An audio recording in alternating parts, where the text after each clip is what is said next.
Here's a guy I liked a whole lot when I talked to him. Corey Hart sold over 10 million records in the 80s with hits like I Wear My Sunglasses at Night, and then with a stud, he fell out of favor. He says now he had nothing to say and he dried up.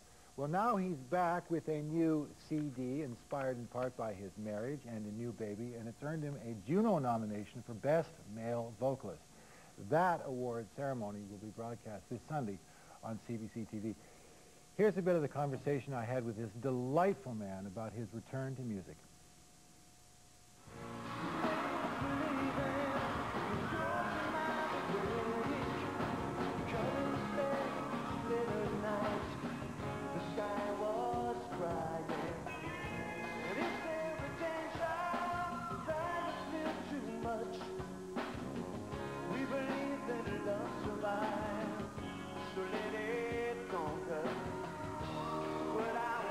When you were feeling particularly defeated and particularly shitty, those 4 o'clock in the mornings that we've all had, which is that I have no talent.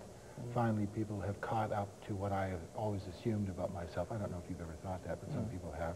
I never went so far. You never did? To say that I had no talent. No. Really? No, I mean, the depths of my despair never reached that point. So what is the litany you hear in the depths of despair? What is... what's the number? We all have one we hear. Mine is that I'm going to end up supply teaching in a second-rate high school. Well, mine would be that at 30, I had nothing more to say and nothing more that the world wanted to hear from me. And that, at 30,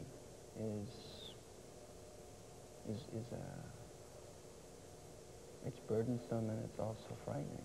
Well, what if I say to you a guy like Arthur Rimbaud, the 19th century poet, stopped writing when he was 19? But he stopped of his own accord. Yeah. At least because he had nothing more to say? No one really knows why, people do what they do like that. He just stopped writing poetry and said it was bullshit and I'm not doing it anymore. Right. And he went off and traded slaves and guns and became an explorer. Well, that sounds like a wonderful idea, I never thought of it of that option. But I think that because what I did and what I did early in my career it was a supply-demand sort of thing, and I wasn't just creating for the 4 walls and content with that, which I believe most songwriters aren't content with. I don't believe, truthfully, if they're really honest about their work, that they want to leave it within there for a while. So I can see the light that's right before my eyes. Why she didn't make, she got my security. She got control of me. I tell you hurriedly. Don't put the blade on a guy and say the Lord. Right to the glasses.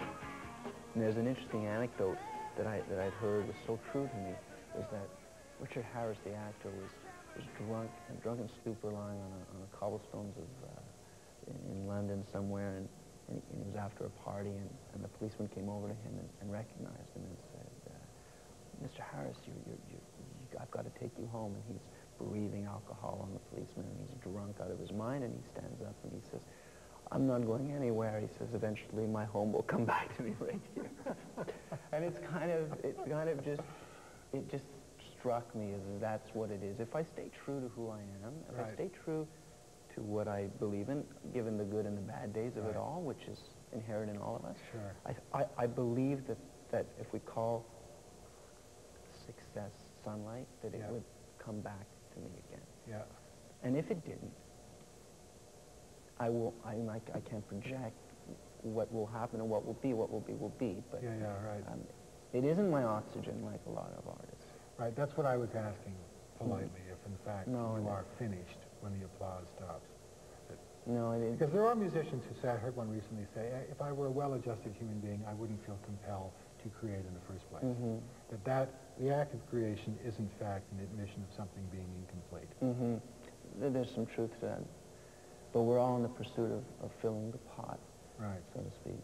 And I don't think we're always... Is it a bottomless pursuit? Like, do you think you ever get enough? Do you ever get enough praise? Do you ever get enough strokes? Do you ever get enough... Do you? Well, it's an issue that I think about very seriously because there better be an answer to it, and you better get enough, because if you're not, you're going to be chasing after girls when you're 60 in a jumpsuit in a discotheque, and one is going to be pathetic, and I don't want to end up that way. Well, I mean, I don't, as far as women are concerned, I mean, there's been 2 women in my life, and it's never been, I never needed that adulation or that self-empowerment from women finding me attractive or liking me. People would find that surprising, really. Only a couple of girlfriends, plus or moins, as they say. 2. Really? Just 2, not a couple. A couple is 2, isn't it? Sure.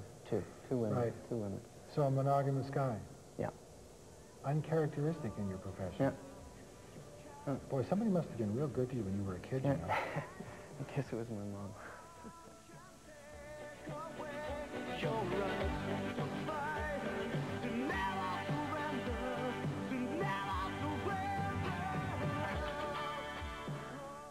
When you write a song now, do you feel the way that you used to feel when you wrote those songs? The thrill ain't gone, like B.B. King said. It ain't? No, it ain't gone, or I wouldn't be doing it. I mean, we talk about applause junkie. It ain't me. I mean, it ain't, the applause ain't that great.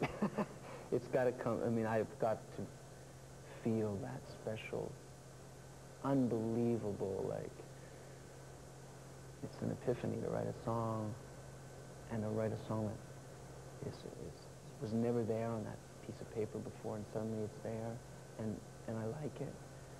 And I'm hard on myself, like, a lot of them I don't like. And a lot of them I discard, and a lot of them, even when they're on record, I still find fault with them. But when you get that one, you know, and in your case, if you wrote something, I'm sure there's passages in that book where you feel you were there, you were in that zone. And then it makes it worthwhile. Makes it right. Makes the whole thing worthwhile. Yeah. All right. Well, I think you're an interesting guy, and I'm extremely happy to see that you've got a second act Thank to your you. creative life. I think this is great.